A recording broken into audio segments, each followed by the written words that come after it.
Guys এখন চা খেলাম, ঠিক আছে? চা খেয়ে খালি চামারের কাছে পয়সাটা চাইবো, কি করে দেখো চামারটা খালি।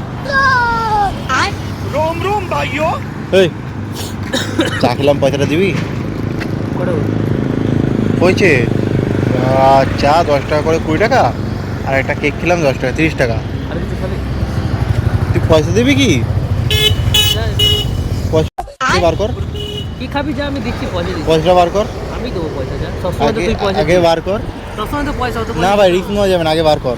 আমি দিচ্ছি তো আগে দেখা, তারপর আমি খাবো, নাহলে খাবো না। কাউকে বলবি না। ওই দোকানটা দেখতে পাচ্ছিস? দেখ, ওই দোকানে আমার খাতা করা আছে, মাসে মাসে পয়সা। বাবা, এই তো ন্যাশনাল স্টেট লেভেলের ভিখারি গো বন্ধুরা। ট্যাগ মেরা এমন ভিখারি বন্ধুদের যার প্রত্যেক দোকানে খাতা চলে। দেখো গাইস, লোকেশনটা দেখো। এ ছেড়ে দিচ্ছি বন্ধুরা, তুমি ট্যাগ মেরে দিও। না ভিডিওটা ছাড়।